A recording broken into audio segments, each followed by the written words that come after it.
Querido irmão, querida irmã, estamos aqui outra vez. Temos o 14º domingo do tempo comum a nos interpelar. Para o evangelho desse 14º domingo, queremos olhar, ler, meditar, fazer nossa leitura orante. Uma vez mais, ou melhor, o texto para esse 14º domingo é Mateus, capítulo 11, versículos 25 a 30. 11, 25 a 30. Vamos primeiro à leitura, como fazemos sempre, depois a explicação, nesta primeira parte. Por esse tempo, pôs-se Jesus a dizer: Eu te louvo, ó Pai, Senhor do céu e da terra, porque ocultaste estas coisas aos sábios e doutores e as revelaste aos pequeninos. Sim, Pai, porque assim foi do teu agrado. Tudo me foi entregue por meu Pai, e ninguém conhece o Filho senão o Pai, e ninguém conhece o Pai senão o Filho, e aquele a quem o Filho quiser revelar. Vinde a mim, vós todos que estáis cansados, sob o peso do vosso fardo, e eu vos darei descanso. Tomai sobre vós o meu jugo e aprendei de mim, porque sou manso e humilde de coração, e encontrareis descanso para vossas almas, pois meu jugo é suave e meu fardo é leve. É esta a palavra, meu irmão, minha irmã, palavra do Evangelho desse 4º domingo do tempo comum. São apenas 6 versículos. Para compreendê-los, para compreender esses versículos, é preciso contextualizar. De outra forma, ficam textos vagos e versículos sem chão. Como se se tratasse apenas de alguns pensamentos difusos. Vamos lá. Não andam bem as coisas com Jesus. Em que sentido? Com Jesus e com os discípulos. Desde o começo do seu ministério, surgiram reações adversas.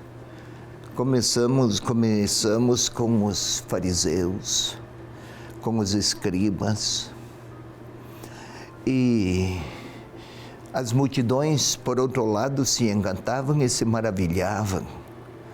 De um lado adversidades, de outro aplausos, mas não era nenhum nem outro que o Senhor buscava. E tanto de um quanto de outro lado começaram a crescer as reticências e as reservas acerca da pessoa de Jesus e do seu ministério.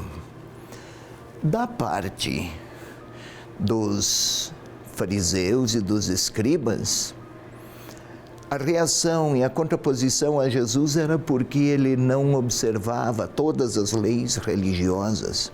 O modo como ele falava de Deus, de um Deus misericordioso e compassivo, contrastava largamente com aquelas convicções que eles nutriam e transferiam de um Deus justiceiro, que dava prêmio a quem merece e punições a pecadores e outros mais. Jesus falava de um Deus Pai, que não castiga, não pune, não quer desgraçar a vida de ninguém, que é movido por compaixão misericordiosa em relação e em direção a absolutamente todos. Isso punha por terra as concepções religiosas das lideranças do templo e das sinagogas. Por outro lado, também havia os que, fascinados com o Senhor, começavam a desapontar-se e a desiludir-se, porque os milagres, os prodígios, os triunfos, Jesus começou a deixar para trás em vista de uma experiência de fé que envolvesse a inteireza das pessoas e lhes suscitasse um modo novo de compreender e de viver com os irmãos e em relação a Deus. Queriam muito os milagres, mas não queriam muito o seguimento, a conversão, a atitude fraterna, a responsabilidade fraterna. Podemos observar. No capítulo 10, nós estamos lendo o capítulo 11. Mas Jesus se dirigiu às cidades Corazim, Betsaida, Cafarnaum, a principal delas, onde mais Jesus atuara. E olha, se em Sodoma tivessem sido realizados os milagres que em ti se realizaram, Sodoma não teria sido destruída. Sodoma era um modelo da cidade pecadora. Cafarnaum estava pior ainda. E aí, é nesse quadro de desilusões que surge que o evangelista inseriu a oração de Jesus. Por esse tempo, Jesus se pôs a dizer: eu estava esquecendo, até mesmo João Batista não escondera suas perplexidades. João Batista anunciava que Deus viria julgar, enviaria o seu Messias para julgar e punir, distribuir punições numa direção e prêmios noutra. Até João Batista mandou perguntar: és tu o que deve vir ou temos que esperar outro? Não se pode dizer que Jesus estava tendo sucesso. Seu ministério parecia estar em crise. Neste quadro, temos a oração de Jesus. Eu te louvo, ó Pai, Senhor do céu e da terra, porque ocultaste estas coisas aos sábios e doutores e as revelaste aos pequeninos. O louvor é a oração típica das mais genuínas tradições de Israel. Louva-se o Senhor por aquilo que Deus é. E dá-se graça e se dá graças a Deus por aquilo que Deus faz. Aqui o Senhor se põe a louvar o Pai. Eu te louvo, ó Pai. Nos evangelhos, a figura de Deus como Pai é apresentada somente por Jesus 182 vezes. Impressionante. Senhor do céu e da terra. Esta expressão, Senhor do céu e da terra, era uma forma solene, usual à época, para falar da onipotência de Deus. O que se sabia do mundo existente era céu e terra. Então, Senhor do universo. Pois bem, eu te louvo, ó Pai, Senhor do céu e da terra, porque revelaste estas coisas aos pequeninos e humildes. Quem são? Os pequeninos e humildes são aqueles que se fazem receptivos, que são receptivos ao modo de Deus se apresentar em Jesus. Não era um Deus que queria mostrar seus músculos e suas potências e onipotências, mas que mostrava, revelava suas compaixões àqueles que estão em busca de um Deus compassivo e misericordioso, mais do que um Deus poderoso que vence adversários e pune aqueles transgressores da lei. Os que também pobres, que pretendem de Deus poder, não se movem por humildade e por simplicidade, anseiam por grandezas e pedem ao Deus compassivo que ofereça-lhes poder, grandeza, prestígio, triunfo. Não é isso que o Pai quer oferecer aos seus. Revelaste estas coisas aos pequeninos e humildes. Muitos estão se distanciando do Senhor. Já não se fascinam com seus milagres. Os poderosos estão profundamente determinados à hostilidade. E então as palavras consoladoras: vinde a mim vós que estáis cansados, sob o peso do vosso fardo. É uma referência a quem? Aos líderes religiosos que impunham fardos pesados para falar de Deus, exigências de sacrifícios, de renúncias, de tributos, de uma religiosidade marcada por sobrecargas de toda a ordem, morais e existenciais. Um pouco mais: tomai sobre vós o meu jugo e aprendei de mim, que sou manso e humilde de coração. À época, naquele tempo, quem aderisse a um líder, assim se falava, tomou sobre si o jugo do líder A, do líder B, do líder C. Quem aderisse a um movimento político ou religioso tomou sobre si o jugo, uma espécie de canga, como se põe nos bois, aceita com liberdade ser conduzido por aquele pensamento, por aquela ideia, por aquela liderança. E aqui: tomai sobre vós o meu jugo. Sigam Jesus. É isso que está a dizer. Não há peso, não há sobrecarga, não há punição, não há engodo, não há engano. Vinde a mim para que possais conhecer um Deus Pai misericordioso. Jesus não estava tendo sucesso, mas a despeito de insucessos, o grande anúncio era o de um Deus misericordioso e compassivo.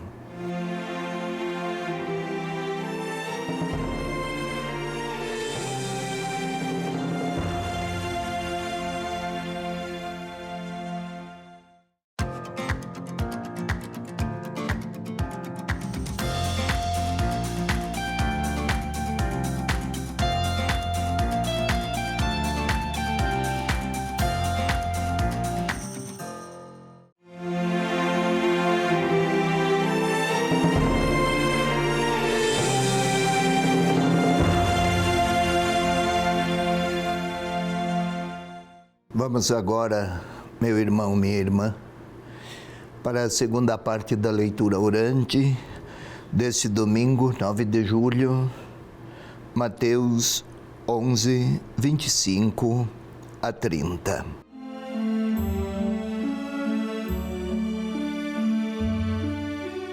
Antes, porém, vamos nos preparar interiormente para a oração, uma vez que não pode ser vista a oração como algo habitual, como se tratasse de uma sequência automática de gestos e de palavras, mas é um encontro pessoal com o Senhor. Vamos pacificar a nossa interioridade, fechar os olhos, colocar-nos numa posição que favoreça o recolhimento, condicionar, disciplinar o próprio corpo, porque é com ele que oramos. Tente, e a respiração é um meio para disciplinar e pacificar. Tente acompanhar a respiração com muita calma. Respire calmamente e encha os seus pulmões. Se puder, acompanhando as lufadas de ar que entram pelas narinas, percorrem nossas vias aéreas e vão até os pulmões. O ar é absorvido, o oxigênio. Os mesmos pulmões põem para fora o ar tóxico, o gás carbônico. É uma troca constante e permanente, desde o primeiro dia de nossa existência neste mundo. Ainda não terminou e não cessou. A gratuidade da vida foi sempre generosa. Tente respirar assim, quieto, calma. E agora sim, vamos pedir que o Espírito Santo, que seja Ele a nos mover, como o oxigênio move a vida dos pulmões e dos pulmões para o corpo, também o Espírito de Deus move-nos para as boas obras, para a bondade, para a verdade. Vinde, Espírito Santo, enchei os corações dos vossos fiéis. Acendei neles a chama do vosso amor. Enviai, Senhor, o vosso Espírito. Renovareis assim a face da terra. Enviai, Senhor, o vosso Espírito, para que cada um de nós que agora quer orar, veja-se renovado por vossa presença transformadora e iluminadora. Glória ao Pai, ao Filho e ao Espírito Santo, como era no princípio, agora e sempre. Amém. Agora vamos recordar o texto. Vamos imaginar aquelas cenas todas, recordando-o, relendo o texto, mediante imagens que o próprio texto sugere. Por esse tempo, Jesus se pôs a dizer: eu te louvo, ó Pai. Não diz o lugar. Então imagine um lugar pelo qual você tem alguma particular predileção. Veja o Senhor lá. Talvez esteja desapontado, até com alguma tristeza, talvez. Afinal, João tivera dúvidas. As cidades de Cafarnaum, de Betsaida, mostravam indiferença. As multidões pareciam desejar dele apenas prodígios e não seguimento, como se quisessem se aproveitar dele. Enfim, poderia o Senhor falar com dor e com desânimo, mas ei-lo aqui, a louvar o Pai. Tente ver o Senhor louvando o Pai, os braços que se abrem, os gestos que se expressam, o olhar sereno. Tente ouvir: eu te louvo, ó Pai, Senhor do céu e da terra, porque ocultaste estas coisas aos doutores poderosos, grandes, prestigiados, e as revelaste aos pequeninos. Quem são os pequenos daquela época? Eram pessoas marcadas por muitas formas humanas de fragilidades. não sonhavam com grandezas, com poder, com triunfos, com domínios, com predomínios. Precisavam só do seu dia a dia e precisavam de algo para aquele dia. Não se trata de misérias, mas de quem direcionara a vida, não para conquistas e acúmulos, mas para viver bem todas as suas, nas melhores expressões das relações, de comunhão, de perdão, de reconciliação, de humildade. Estes entendem quem é Deus. E Jesus está a louvar porque os pequeninos são a grande esperança da humanidade. Por eles Deus se deixa revelar e interpretar e vislumbrar. Eu te louvo. Podemos até ver o Senhor a louvar, talvez Ele até cante um salmo. E agora, vamos tentar ver se na primeira parte Jesus falava ao Pai. Agora Ele está falando às pessoas que se avizinham. Vinde a mim todos que estáis cansados pelo vosso fardo. Quase sempre, pessoas cujo cansaço, na tradição bíblica, o cansaço é o cansaço de uma religiosidade que explorava, que não suscitava sonhos nem esperanças, que não era portadora de alegrias. Vinde a mim todos vós que estáis cansados do vosso fardo. Vamos tentar contemplar o Senhor a olhar para alguém que estava doente, alguém que estava triste, depressivo. Hoje se fala muito porque o problema é bastante sério. Pessoas que estavam sem rumo, que não tinham esperanças, profundamente marcadas por tropeços e por rejeições. Talvez estejam a passar por perto do Senhor e Ele a olhar com bondade. Pessoas habituadas à indiferença dos outros e que agora encontram alguém que para eles dirige um olhar de afeição e de fraternidade. Tente ver o Senhor a fazer isso. Vinde a mim, vós todos. Encontrareis repouso. Meu jugo é suave. Tente ver o Senhor, ouvir até. E agora ponhamos-nos lá, eu, você, pedindo, tentando ou desejando o olhar do próprio Senhor. Ele sabe das minhas dores, dos meus temores, dos meus pendores, também dos meus tropeços. E talvez o Senhor esteja a me convidar. Venha olhar para os sofredores como faço eu.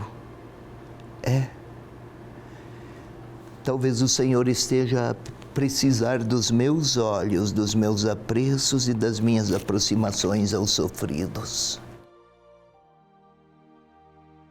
Alguém precisa dizer às pessoas cansadas, desmotivadas, frustradas, feridas.